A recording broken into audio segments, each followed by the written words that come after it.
Muito bem. Pessoal, fake news.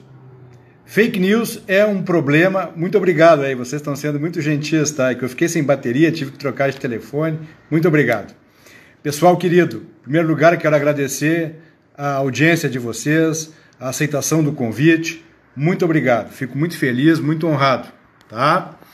Bom, em segundo lugar, eu gostaria de dizer para vocês o seguinte: a fake news é um problema extremamente grave, é um problema que diz respeito à continuidade do processo democrático, é uma questão atrelada ao jornalismo, à ciência política e à publicidade. Diz com relação a uma série de coisas, certo? E, com efeito, é uma matéria extremamente polêmica. Nós temos observado aí, pessoal, um sem número de questões relacionadas a projetos legislativos, matérias polêmicas, a cena política, a cena legislativa e a cena judiciária. Agora vem a eleição municipal de 15 de novembro.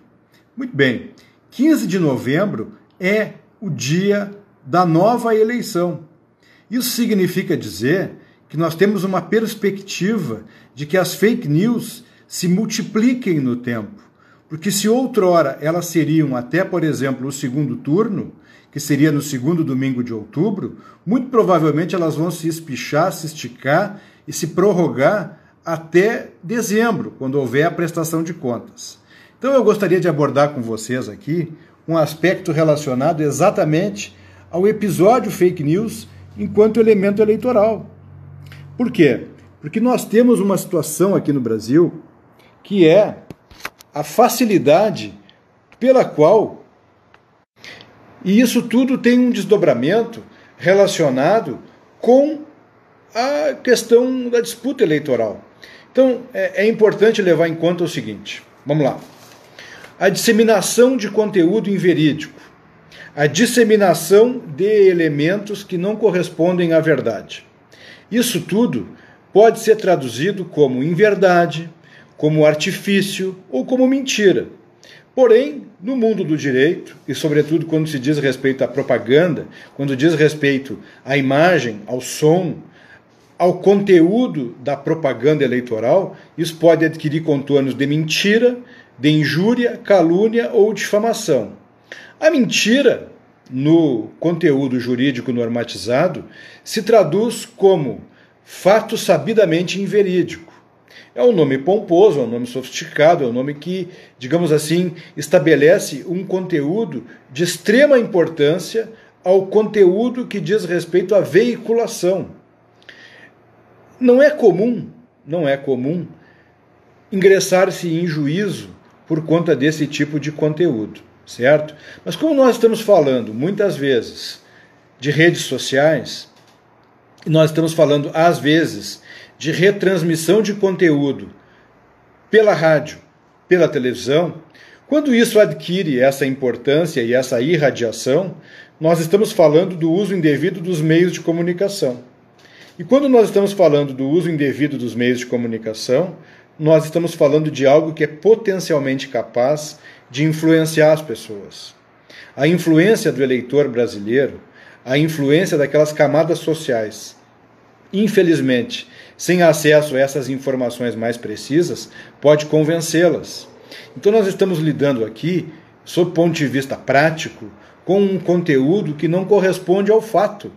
Nós estamos lidando aqui com situações que dizem respeito especificamente a conteúdo que não traduz a veracidade.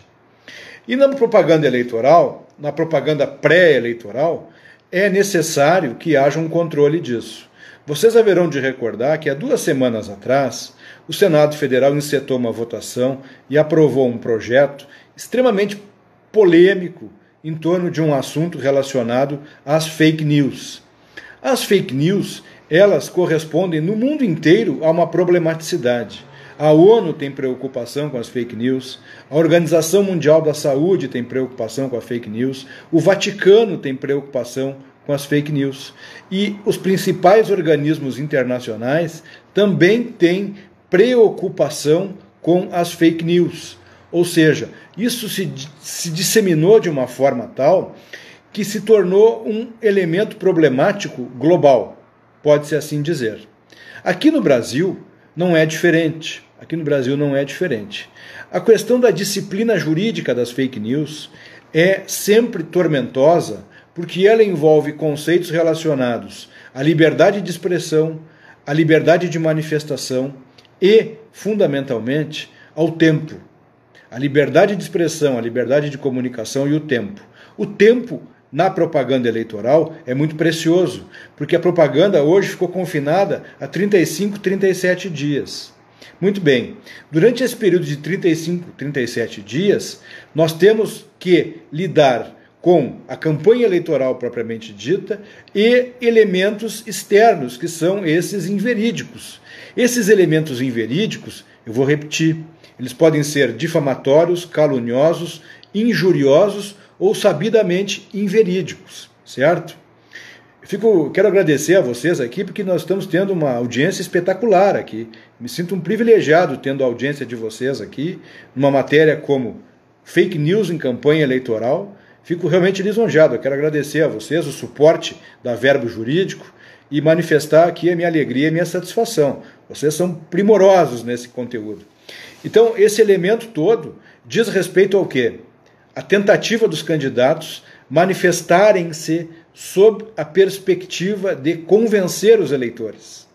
Como convencer os eleitores diante de um cenário de intrigas, de montagens? Porque o que é a fake news? Entrando na fake news. A fake news é a adulteração de uma notícia, de uma versão ou de um fato, convertendo-a em algo que dissemina inverdade. Vejam, isso tem um contorno jornalístico, tem um contorno político, tem um contorno jurídico. Muitas vezes as fake news têm uma repercussão social que não é eleitoral. Hoje, por exemplo, não é? Nós estamos hoje é terça-feira, dia 14 de julho. 14 de julho não é período eleitoral. 14 de julho é período pré-eleitoral.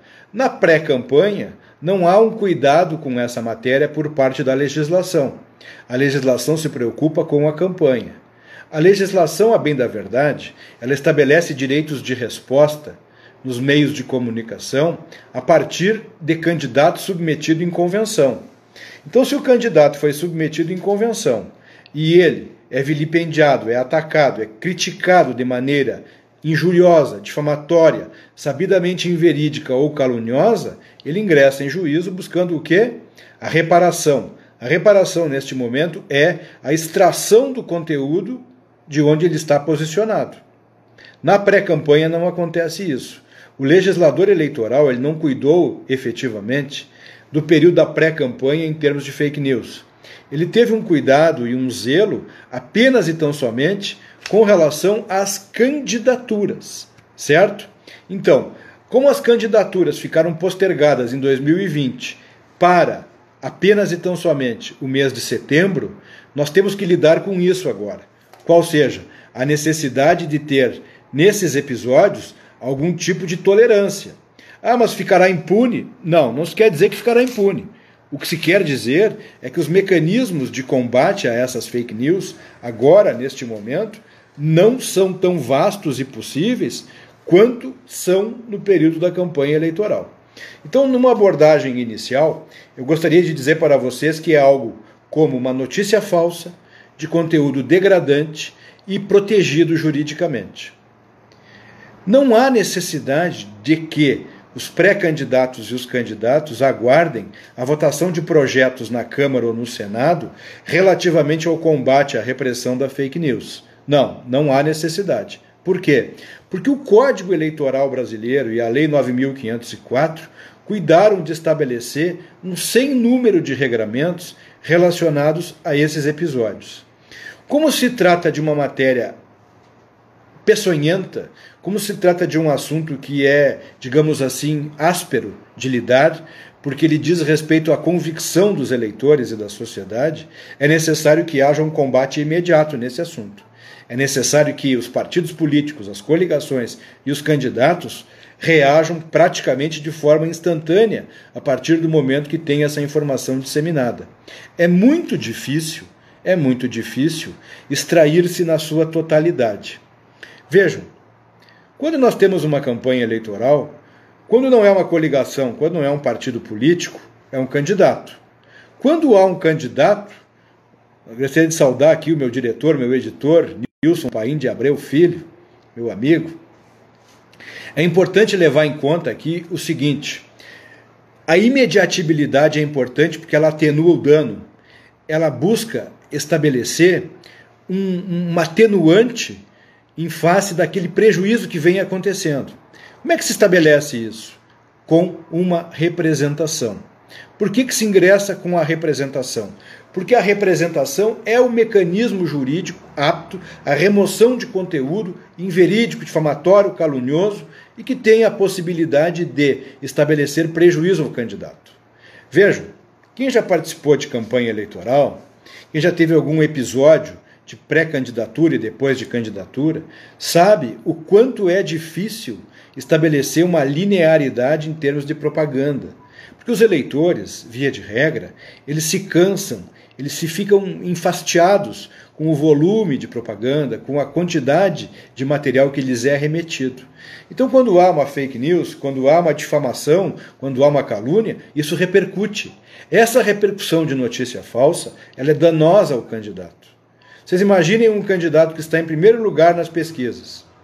De repente, por conta desse protagonismo dele na campanha eleitoral, começam a disseminar questões relacionadas às contas de campanha anterior, à gestão dele no município, se ele é prefeito, há uma questão relacionada a um adultério, há um componente relacionado a um empréstimo bancário não pago, ele está envolvido com narcotráfico, a pessoa tem algum tipo de débito no SPC, no Serasa.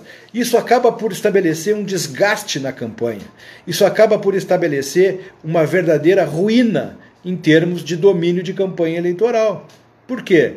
Porque se ela vinha num voo de cruzeiro, vinha numa linearidade, em função de que o crescimento da pesquisa levava ao crescimento dos candidatos, quando surge uma notícia, um boato, evidentemente que isso abala a credibilidade daquele que está ou em ascensão ou está liderando a pesquisa eleitoral e o processo eleitoral.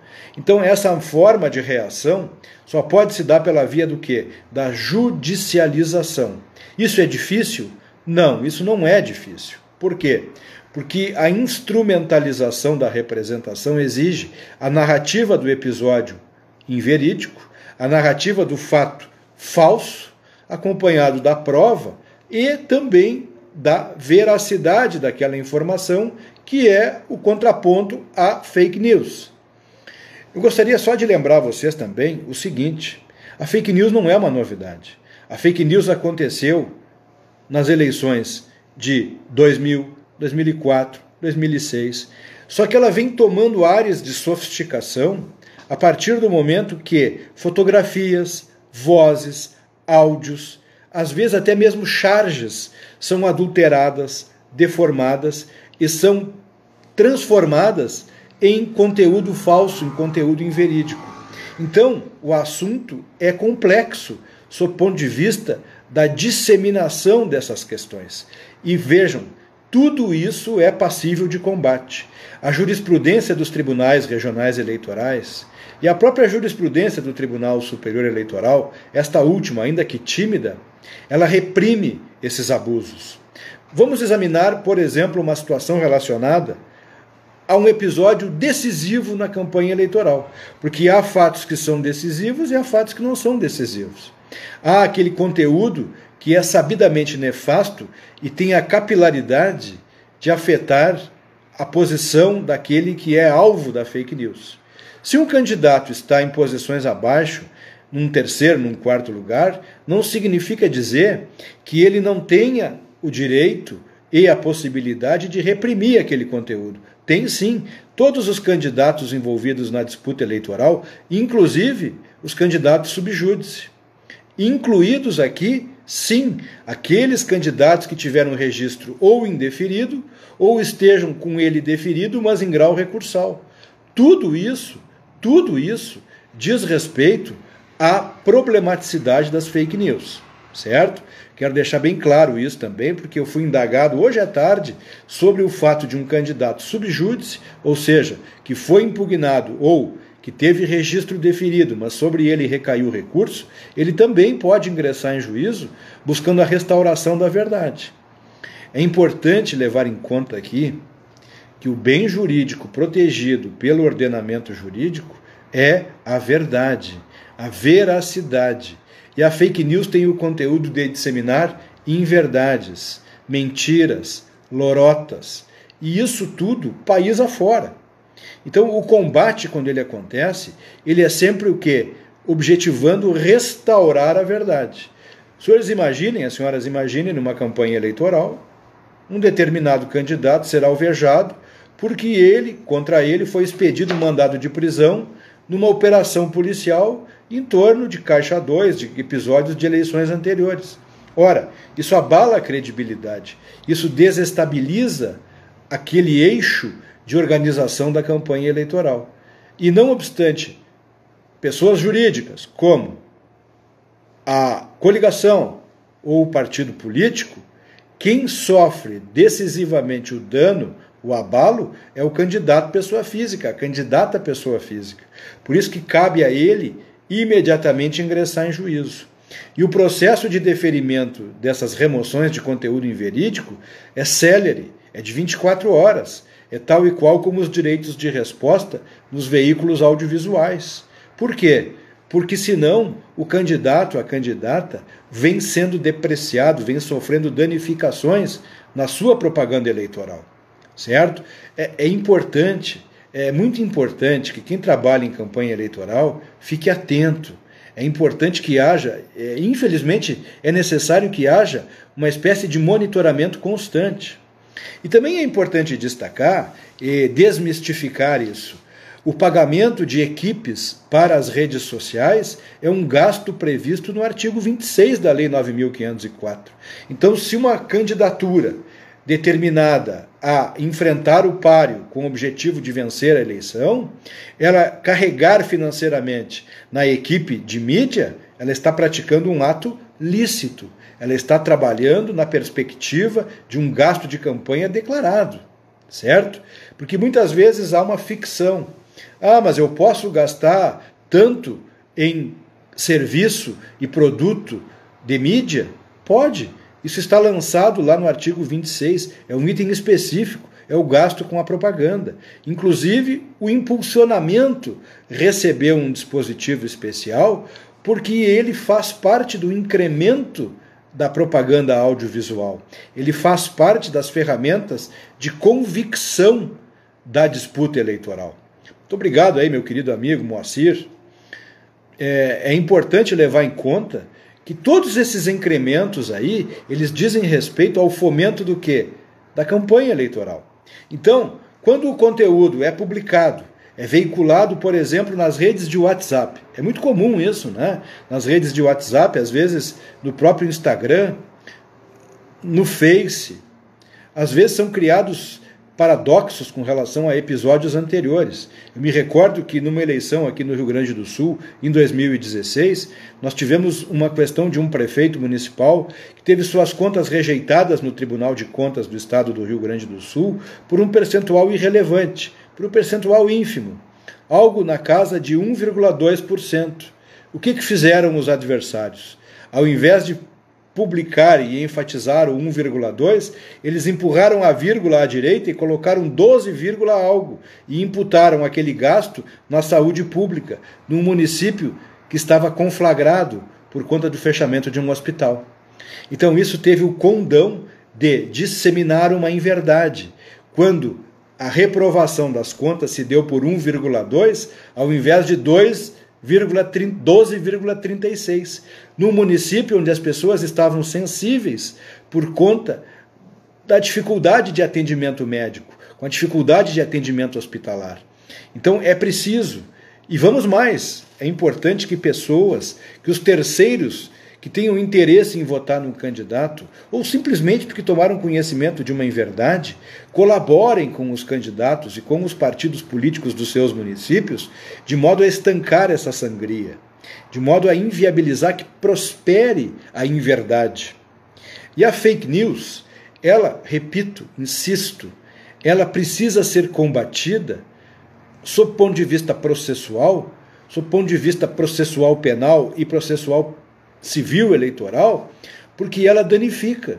E mais, dependendo de como for a disseminação desta fake news, se ela for reiterada, se o conteúdo for sofisticado, se for objeto de uma edição extremamente caprichada, buscando estabelecer componentes ridículos, difamatórios, hilariantes, que estabeleçam verdadeiramente algo jocoso com relação ao candidato, é também passível de que se ingresse com uma investigação judicial eleitoral, buscando a condenação do infrator e daqueles que colaboraram com isso, nas penas mais severas, que são a cassação do registro, a cassação do mandato e a inelegibilidade por abuso dos meios de comunicação.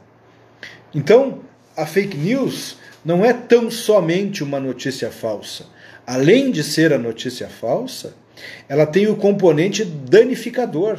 Ela gera todos esses dissabores. Ela causa um sem número de desorganizações numa campanha eleitoral, certo? Vejamos aqui, vou ler para vocês, um dispositivo do Código Eleitoral que, pasmem, é de 1965, que é do Código Eleitoral brasileiro. Diz aqui: divulgar na propaganda fatos que sabe inverídicos em relação a partidos ou candidatos e capazes de exercerem influência perante o eleitorado. Este crime aqui diz respeito à detenção de 2 meses e 1 ano ou pagamento de 120 a 150 dias multa. Vejam, parágrafo único. A pena é agravada se o crime é cometido pela imprensa, rádio ou televisão. Esse aqui é o famoso delito de fatos sabidamente inverídicos. E o que é a fake news? É um fato inverídico. O advérbio sabidamente, ele vai ficar explícito quando houver o ingresso em juízo e a demonstração à autoridade judiciária de que aquela disseminação é falsa, é inverídica, é mentirosa, e isso então é juridicamente protegido. Vejam como não há necessidade de um projeto legislativo em termos de processo eleitoral que tutele a inveracidade, que reprima a disseminação de um conteúdo infamante. O artigo 323 do Código Eleitoral diz aqui: divulgar na propaganda fatos que sabem verídicos. Portanto, propaganda. Quando nós estamos falando em propaganda, nós estamos falando no período eleitoral. Nós estamos falando no período da campanha externa, com pedido de voto. Nós não estamos admitindo aqui a possibilidade dessa divulgação sabidamente inverídica para fatos da pré-campanha. Esses fatos da pré-campanha devem ser reprimidos na jurisdição comum, na jurisdição civil. A Marlisa está dizendo que eu estou com frio, mas eu estou com frio mesmo. Então eu quero dizer para vocês aqui que esse conteúdo, vejam, é de 1965 e ele está com a ideia de vanguarda. Então não há necessidade. Como provocar isso? Repito, com o ingresso em juízo, com a provocação do órgão jurisdicional, estabelecendo a recomposição da verdade. O sargento Aloysio aqui, agradeço as palavras elogiosas, dizendo que as informações estão muito boas, excelentes. Lipédias me dizendo aqui que está 8 graus. É porque eu cheguei agora há pouco de um compromisso e ainda fiquei sem bateria e tive uma pequena dificuldade de acessar aqui a página, né? Como é que é? Dificuldade, né? Eu tenho facilidade com o Zoom e tal, mas gostei aqui. Então eu quero dizer para vocês o seguinte: essa repressão aqui, ela também se encaminha no cível, porque a remoção do conteúdo que não é verídico implica no quê? Na condenação. Pode-se pedir, inclusive, a condenação depois, por uso indevido do meio de comunicação, a pena de multa, certo? Mais adiante aqui, essa questão da visualização com rapidez do conteúdo infamante, do conteúdo mentiroso, do conteúdo ofensivo, certo? Ele pode ser reprimido também aqui pela via da calúnia. Caluniar alguém na propaganda eleitoral ou visando fins de propaganda, imputando-lhe falsamente fato definido como crime. Quando um candidato a prefeito um candidato a vice-prefeito ou um candidato a vereador é alvo de uma fake news, imputando a ele a prática de um delito que ele não cometeu, está-se diante de uma calúnia. A calúnia, vejam, a calúnia talvez dos delitos eleitorais seja o mais comum. É ladrão, foi condenado por roubar, roubou na prefeitura, roubou na Câmara Municipal, quando ele foi diretor da entidade tal, ele foi condenado. Tudo isso diz respeito à calúnia. Essa calúnia, quando ela não é existente, quando ela não procede, mas ela é objeto de fake news, de cards, de áudios, de vídeos, ela é reprimível, ela é perfeitamente estancável. E mais, durante um processo eleitoral, isso é uma prioridade aos juízes e tribunais eleitorais. Por quê? Porque diz a Constituição Federal que a liberdade de expressão é uma garantia, vedado o anonimato. Vedado o anonimato. Uma pergunta aqui do Diego Almeida. Professor, os gastos com propagandas em redes sociais em pré-campanha entram na prestação de contas da campanha? Olha, esse é um tema muito importante, Diego, porque nós tivemos o caso da senadora Selma Arruda, que foi cassada no início deste ano, porque ela teve um gasto e uma despesa de pré-campanha superior ao gasto da campanha. A questão é uma zona cinzenta. Por quê? Porque a prestação de contas da campanha eleitoral, ela é inaugurada, Diego, a partir do momento em que o candidato obtém o seu CNPJ e ele abre uma conta de campanha exclusiva para o fluxo, receita e despesa, para todos os gastos da campanha eleitoral. Aquele gasto da pré-campanha, ele não é um gasto atrelado oficialmente ao período eleitoral propriamente dito, que é o quê? O deflagrado a partir da possibilidade de pedir voto.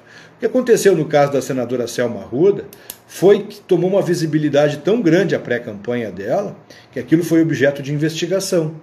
Ela não tinha, até então, uma visibilidade política tão intensa e tão incrementada. A partir do momento que os adversários perceberam que havia uma exposição midiática muito intensa e ininterrupta, praticamente diária, nos veículos de comunicação lá do estado do Mato Grosso, os adversários dela ingressaram com o quê? Com uma investigação judicial eleitoral, uma AIGE, buscando estabelecer a apuração de gastos indevidos onde? Na pré-campanha. Ou seja, durante o período da campanha eleitoral, a senadora, a candidata ao Senado, passou então por uma espécie de auditoria, culminando na procedência dessa investigação, porque a agência de publicidade local que prestou o serviço acabou por representar e apresentar demandas civis por conta de inadimplência. E essa inadimplência, então, praticamente formou uma prova pré-constituída da figura do abuso na pré-campanha.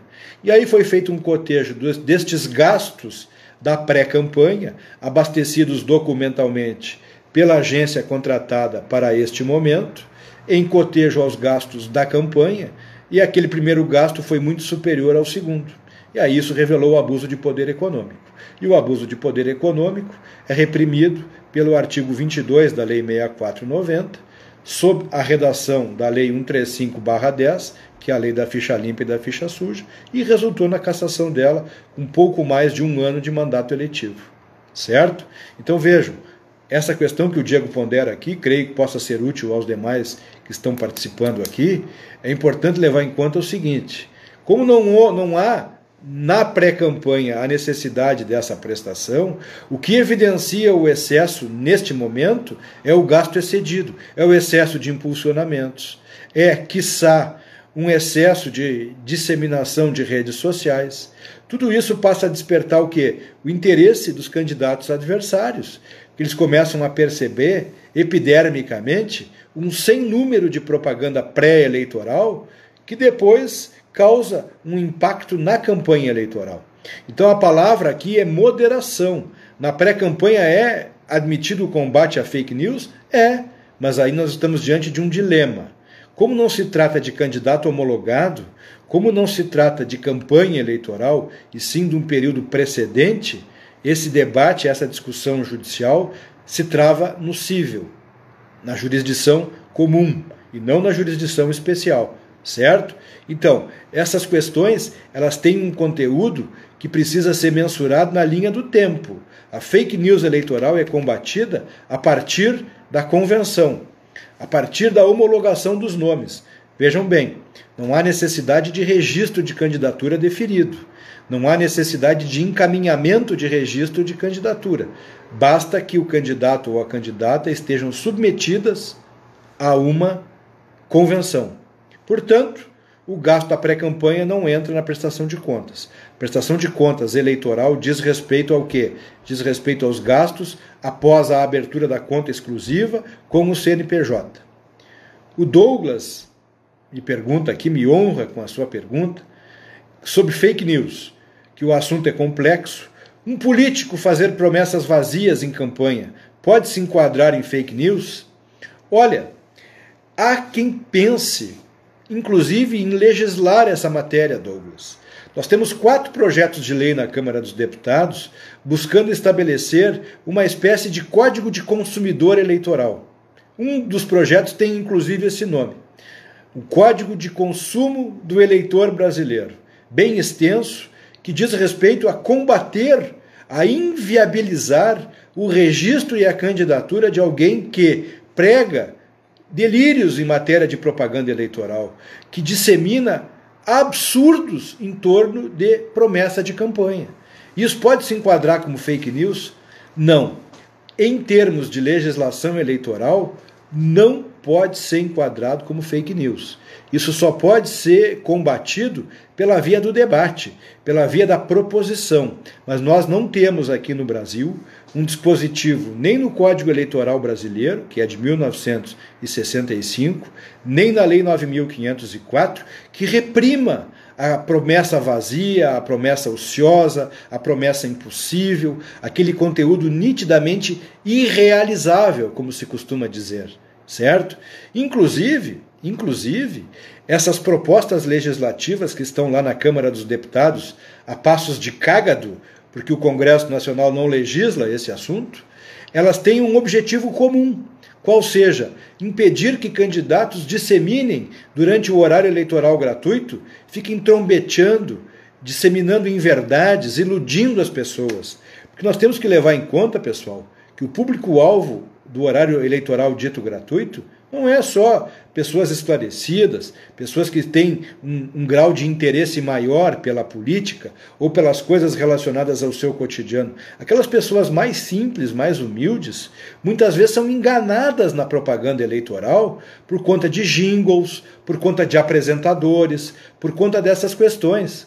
Vejam, é tão importante essa indagação que o Douglas faz aqui, é o seguinte: já houve retirada do ar, agradecendo aqui a Graziele as manifestações elogiosas, eu fico muito honrado, muito feliz, me sinto muito prestigiado por vocês, aqui como professor da Verbo Jurídico, e gostaria de fazer um registro também a alguns de vocês que talvez não saibam.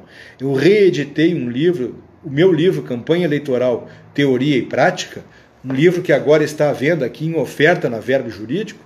O livro está aqui, o livro tem 824 páginas, é um livro onde eu procurei abordar questões da pré-campanha, questões da campanha eleitoral. Vocês acessando a página da nossa Verbo Jurídico, no link da livraria, vocês vão encontrar o livro em oferta, R$ 89,00, está parcelado em 3 vezes e a entrega geralmente é em 48 horas após a compra, tá? Eu informo aqui porque me foi perguntado sobre o conteúdo, essas abordagens eu lancei aqui no livro, certo? E a questão das mentiras. Essas mentiras, as promessas que não podem ser viabilizadas, elas infelizmente elas não podem ser impugnadas após a diplomação dos candidatos, porque o candidato não tem compromisso com isso, certo? Essa é a expressão. Basta dizer que, não obstante o registro do programa de governo ser um documento obrigatório, ele não precisa ser cumprido. Esse é o conteúdo hipócrita da legislação eleitoral brasileira, é a falta de profundidade nesses elementos. Por quê? Porque muitas propostas que os candidatos, seja a vereança ou a prefeito apresentam são nitidamente irrealizáveis, são nitidamente impossíveis, são nitidamente fraudulentas, são nitidamente mentirosas. Mas não há como reprimir isso. A única maneira de reprimir isso é um candidato adversário desmascarar essas inverdades. Agora, mais adiante, eu vou propor, inclusive, que façamos um debate aqui sobre as promessas que têm conteúdo de compra de voto. A promessa, mesmo coletiva, se ela tiver um interesse localizado num nicho, num grupo, numa associação, numa determinada coletividade, e isso implicar em mercancia eleitoral, esta sim, ainda que genérica, mas se for direcionada especificamente em benefício de um pequeno grupo, preterindo outros, essa é reprimida. Há vários precedentes, eu os transcrevo no livro. E com relação a essa preocupação que vocês têm, que é minha, que é de qualquer cidadão idôneo, da disseminação das inverdades. Aqueles candidatos franco-atiradores, aquelas personalidades que não têm compromisso com nenhum tipo de ética, com nenhum tipo de responsabilidade com a sua cidade, com a sua comunidade, eles têm que ser banidos na urna, porque não há como reprimi-los. Impugnar uma candidatura por conta de mentira não é algo que se possa estabelecer de uma forma absoluta.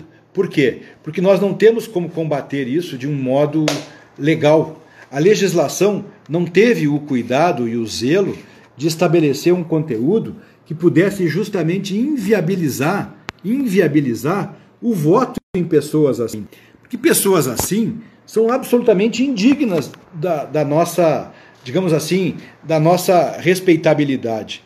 Essas pessoas não merecem, essas pessoas não fazem jus ao voto. A maneira que nós temos é justamente de desmascará-las, certo? Se é fake news, no conteúdo normativo vigente, não é fake news. Fake news diz respeito a um fato sabidamente inverídico. A promessa é fruto da manifestação da vontade de um candidato. Vejam, eu vou repetir. Os candidatos não têm compromisso com aquele programa que é apresentado como documento indispensável ao registro da candidatura. Tá? Não é. Infelizmente não é. A legislação deveria estabelecer em primeiro lugar a responsabilização eleitoral de candidatos que ficam trobeteando, disseminando inverdades e iludindo as pessoas. Porque a própria codificação eleitoral brasileira estabelece aqui a proibição da criação de estados artificiais nos eleitores. Ou seja, os eleitores eles não podem ser simplesmente tratados como se fossem pessoas que não têm capacidade de raciocínio, que não sabem discernir. E o Código Eleitoral brasileiro ele não teve esse cuidado, primeiro porque ele é de 1965. Em segundo lugar, nós não temos a possibilidade de, digamos assim, estabelecer uma censura com relação a esse tipo de manifestação. Não é admitido isso. A insistência nessa mentira, digamos assim, o uso exagerado, a inveracidade daquilo que está sendo pregado tem que ser desmascarado por outros candidatos ou por entidades das comunidades. Vejam aqui, o artigo 242 do Código Eleitoral, que eu repito, é de 1965, sob a égide da Constituição Federal de 1946. Possivelmente uma das melhores cartas magnas que o Brasil já teve.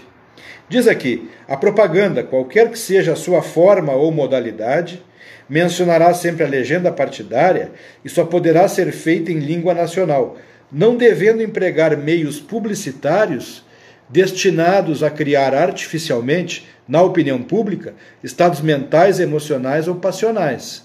Bom, se o candidato numa eleição está incidindo reiteradamente em algo irrealizável, uma verdadeira mentira, algo que não há nem orçamento, que não há nem composição de Câmara para esse tipo de procedimento, é passível, ao menos em tese, a invocação do artigo 242 para sacar, proibir, obstruir a disseminação desta propaganda. Aí nós estamos falando de uma outra situação, não é a fake news. A fake news diz respeito à adulteração de um fato. Mas, se esse conteúdo tiver a possibilidade de criar nas pessoas um estado artificial, mental ou emocional, que possa, inclusive, estabelecer uma espécie de fraude na campanha eleitoral, aí sim. Aí nós estamos diante da possibilidade de combate. Mas vejam, isso é uma matéria muito específica, muito detalhada, que o Código Eleitoral estabeleceu como propaganda no período da propaganda, certo? É uma matéria que, embora possa ter, assim, digamos, uma espécie de resistência por parte do Poder Judiciário, como liberdade de expressão, se a prova for consistente, se a prova for sabidamente sólida e incontroversa, é possível alegar-se no Judiciário que um determinado candidato está faltando com a verdade. Porque se há, por exemplo, no município, um ginásio esportivo que está sob embargo judicial por conta de ser insalubre, perigoso, ou um local ermo que não é recomendado e por força de uma decisão administrativa ou judicial ele está fechado, e este candidato vá lá e crie na comunidade das proximidades desse ginásio, ou de um posto de saúde, ou de uma escola, a ideia que possa, digamos assim, asfixiar a verdade e estabelecer um conteúdo tóxico na propaganda, ele pode estabelecer um estado mental psicológico de inverdade. Aí ele pode ser sacado.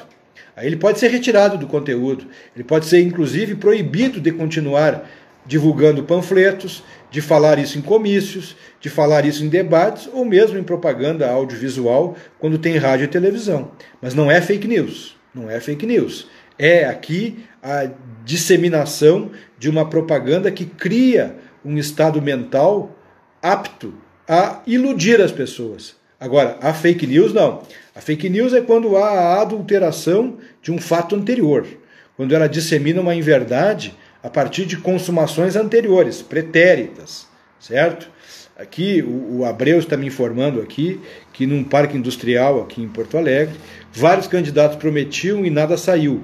Uma vergonha. E muitos se elegeram com essa bandeira. É verdade. Muitos se elegeram em muitos municípios do Brasil, na eleição de 2016, na eleição de 2014, para deputado estadual, deputado federal, governadores, prometendo inverdades. Mas aí o que falta, gente, talvez seja combate. Talvez aí o que falte seja enfrentamento, provocação com relação a essas questões.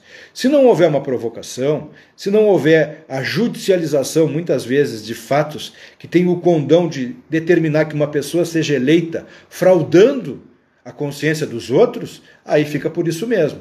Mas o artigo 242 do Código Eleitoral está aqui. O artigo 242 do Código Eleitoral reprime a criação de estados mentais que possam situacionar o eleitor fazendo-o de bobalhão. Isso sim. É possível? É possível. Existe jurisprudência? Rara, diminuta.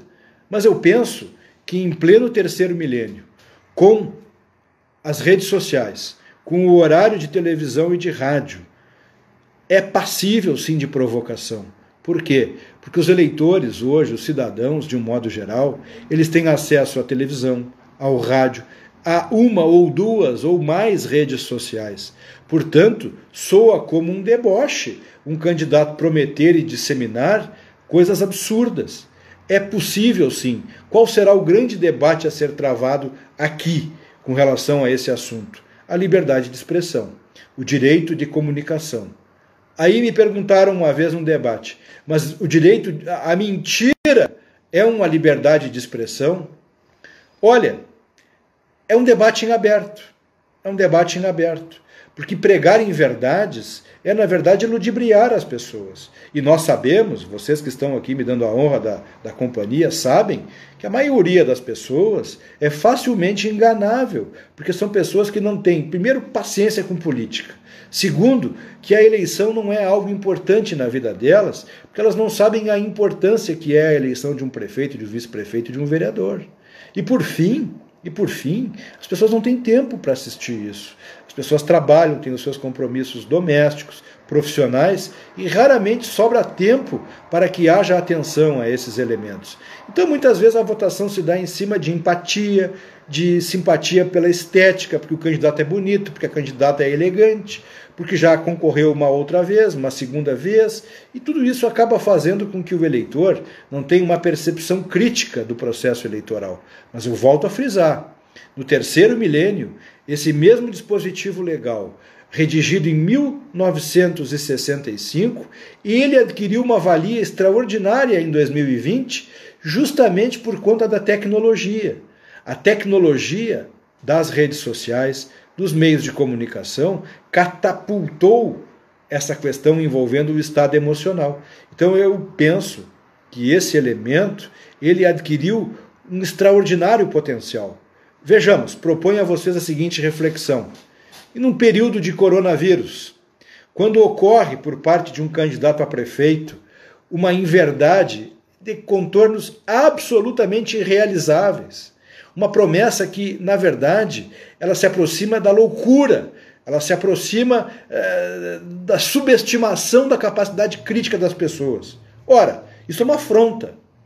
Isso estabelece uma espécie de deboche. Isso ridiculariza a capacidade das pessoas de discernir o certo do errado, de discernir o realizável do irrealizável.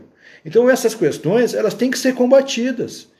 E se muitas vezes se desanima por conta de que o judiciário estabelece uma tutela meio exagerada, meio, digamos assim, intocável em torno da liberdade de expressão, nós estamos acompanhando no Supremo Tribunal Federal um inquérito que, muito pelo contrário, vulnerabilizou essa questão. Eu não quero trazer esse debate para cá, porque ele é um debate politizado. Eu quero trazer um debate eleitoral. O debate eleitoral aqui é combater a criação de estados artificiais, de estados que ludibriem as pessoas e que possam inculcá-las na ideia de que aquele candidato que está propondo, por exemplo, vejam bem, a anistia de todos os devedores de IPTU, que está propondo a construção em tempo recorde de uma escola modelo, que está propondo necessariamente como meta da sua campanha e depois na implementação do governo, a criação de uma garagem urbana, de uma garagem coletiva a preços irrisórios. Ora, e a lei de responsabilidade fiscal? E a lei orçamentária? E a votação do orçamento pela Câmara Municipal? E o plano plurianual? Tudo isso está contemplando essa proposta? Mas e se a eleição sendo esse ano em novembro e as votações dos orçamentos antes ou depois, dependendo de como é organizado isso? Isso é um conteúdo evidentemente artificial, mentiroso, enganoso. Então, como nós não temos, infelizmente, a aprovação dos projetos na Câmara e no Senado, reprimindo e estabelecendo um código de defesa do eleitor, de modo a, inclusive, eu confesso aos senhores que dos 4 projetos apresentados, 2 são muito ruins, muito mal redigidos. Tem uma redação assim altamente comprometedora, inconstitucional, porque ela exige uma fidelização absoluta, não levando em conta questões orçamentárias, pandêmicas, projetos administrativos levando em conta que foram impedidos de se realizar, poderiam vulnerabilizar um mandato eletivo. Mas aí é um caso fortuito, força maior, uma decretação de estado de emergência. Queria mandar um abraço à minha querida colega, a doutora Nete Dornelles, a Glasfira Amarante, minha querida amiga, seguidora aqui no Instagram. Estou sendo indagado aqui sobre qual é o meu endereço aqui. Meu endereço é Antônio Augusto Maiers, com o final S, certo? Antônio Augusto Maiers, com S. Todas essas questões têm importância, todas têm importância. Agora, não são fake news. Haveria necessidade de aperfeiçoar a fake news no processo eleitoral? Haveria. Como se estabeleceria isso? Bom, com a identificação daquela empresa que elaborou a arte, daquela empresa que empregou pessoas para dar visibilidade a mentiras, crimes, inveracidades. É preciso que se estabeleça esse diploma, porque a campanha eleitoral tem apenas 35 dias. A campanha eleitoral é curta, ela é restrita, ela se encontra asfixiada. Em compensação, a pré-campanha ela é mais dilatada. Portanto, penso e defendo isso, tenho conversado inclusive com congressistas, que seria importante incrementar a pré-campanha para proteger os pré-candidatos, torná-los protegidos, porque senão eles ficam a descoberto, eles ficam absolutamente desprotegidos. Ser pré-candidato é usufruir de um direito. Então é momento do Congresso Nacional ampliar essas questões, é momento do Congresso Nacional aperfeiçoar essas questões. Então, pessoal, eu gostaria de aproveitar aqui, creio que o nosso tempo já se esgota, já se encaminha para o final aqui, a Thaíta, me perdoe, é o nome que eu leio aqui, ela fala com relação às questões relacionadas à falta do conhecimento de responsabilidade e o desconhecimento das questões orçamentárias. É verdade, isso devia ser ensinado em escola. As crianças deveriam saber que existe orçamento, que existe despesa, que existe gasto. Certamente, se as crianças fossem ensinadas a isso, elas se tornariam depois eleitores mais críticos e saberiam quando um candidato está pregando uma inverdade, uma mentira, uma blasfêmia. Seria importante isso, certo? Essa falta de conhecimento aí, ela pode sim resultar no favorecimento das fakes. Porque as fake news, aqui diz também, injuriar alguém na propaganda eleitoral ou visando a fins de propaganda, ofendendo-lhe a dignidade e o decoro. Quando uma fake news é propagada, alegando que aquilo que foi dito pelo candidato não é verdade e ele quis dizer outra coisa, é injúria. Então, é fake news, é combatível, é perfeitamente enfrentável. E essas questões precisam ser, sim, combatidas, precisam ser enfrentadas. Quem tiver conhecimento disso, quem tiver um amigo, uma amiga, simpatia por um candidato e tomar conhecimento, receber numa rede social esse tipo de informação, é preciso dar publicidade à pessoa, informá-la. Meu querido colega, ex-vereador Marco Duara, muito obrigado. A Isabel Quintana também agradeço as palavras elogiosas, queridas, acolhedoras. Eu agradeço, vocês são muito gentis. E dizer a todas e a todos que é importante informar os candidatos de que está havendo a propagação no grupo de WhatsApp ou uma página pirata no Instagram, porque ele está sendo danificado, prejudicado. Quando a pessoa sofre prejuízo, ela se vê muitas vezes sozinha, isolada, e ela só tem uma alternativa no Estado Democrático de Direito, que é recorrer a quem? Que é recorrer ao Poder Judiciário, que é recorrer ao Ministério Público. Então essas questões, elas são necessariamente aflitivas. Penso, me desculpem a franqueza, mas nós temos conhecimento de uma informação que está prejudicando um terceiro, que nós não queremos o mal dele, é a mesma coisa uma pessoa que assiste um acidente de trânsito e se omite enquanto testemunha. Se ela verifica da janela da sua casa, se ela está num meio-fio aguardando o fechamento do sinal para atravessar a faixa de pedestre e verifica um acidente, ela me parece que tem a obrigação de se dispor a testemunhar se ela presenciou o fato. Aqui é a mesma coisa.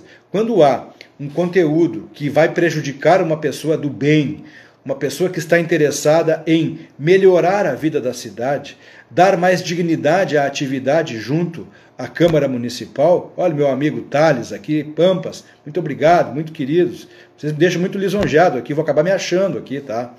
Então eu quero dizer para vocês o seguinte, que essa participação da cidadania, inclusive ela é didática, porque as pessoas, elas acabam tendo a noção da sua verdadeira importância. Às vezes as pessoas pensam, aquela ideia de conteúdo manada. Nós não somos manada, nós somos pessoas. Por mais que moremos em cidades maiores, menores ou médias, todo mundo tem a sua importância e a sua dignidade. E se nós tivermos a possibilidade de colaborar com alguém que pode significar a melhora da qualidade da vida na cidade, evidentemente que é importante. Então, essas manifestações das fake news aqui, elas são manifestações altamente danosas. Muito obrigado a Rosane Costa aqui também, me manifestando apreço, carinho, agradeço. Eu, infelizmente, peço desculpas a vocês se eu não consigo ler todas, tá? Porque eu confesso que às vezes entra tanta coisa aqui que eu não consigo ler, mas eu, dentro do possível, vou lendo, certo? Embora eu tenha lá minhas participações em rádio e televisão, quando aparecem as mensagens aqui não é tão fácil, certo? Então, pessoal, quando se visualiza uma fake news, é importante dar conhecimento.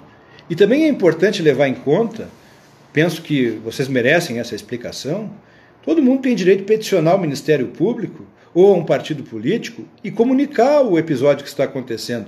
Porque nós, brasileiros, Nós estamos já enfastiados com essa questão de fake news, de inverdades.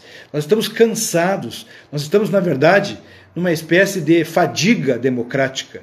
Nós não podemos desistir da democracia. Olha, meu amigo Nilson Paim de Abreu, esse projeto de lei das fake news não é utópico? Por exemplo, se o perfil for criado nos Estados Unidos ou outro país, como identificaremos a autoria? Pois é, a identificação das fake news, ela tem um conteúdo de rastreabilidade.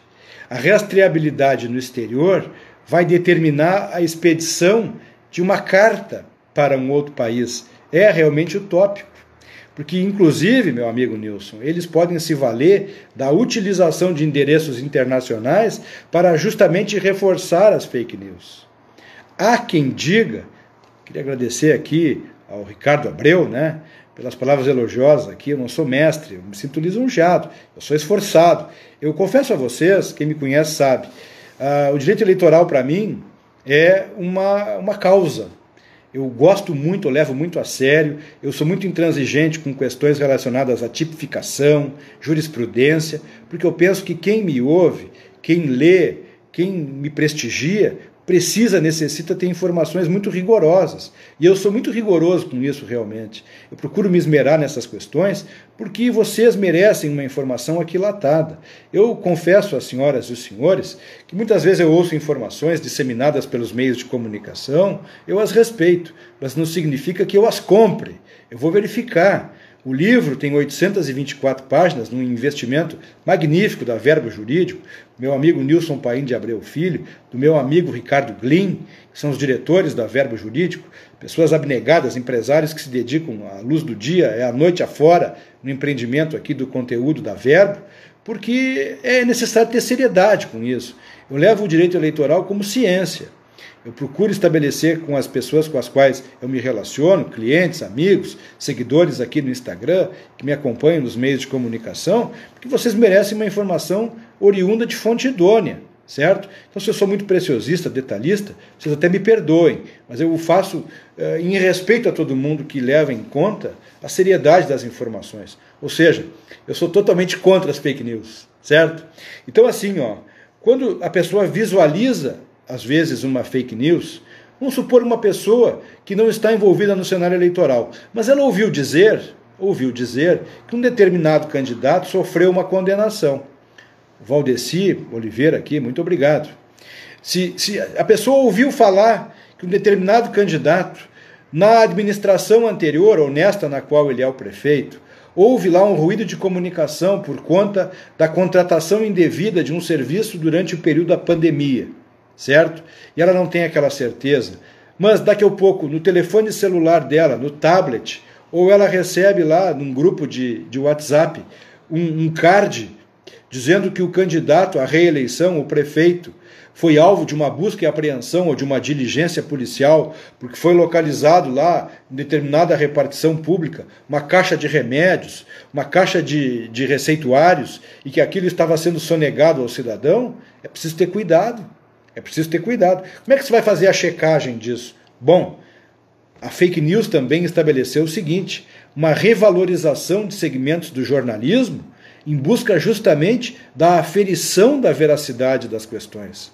Vejam, o jornalismo brasileiro, muitas vezes, ele é duro, certo? Mas é importante que nós tenhamos cuidado com isso. Pessoal, recebo aqui a advertência que o nosso tempo está encerrando, agradeço a oportunidade, prometo repensar uma outra live com vocês, fiquei lisonjado com o prestígio, com o carinho, com a audiência, muito obrigado. Quem quiser me contatar no direct, por favor, certo? Muito obrigado, uma boa noite a todas, a todos.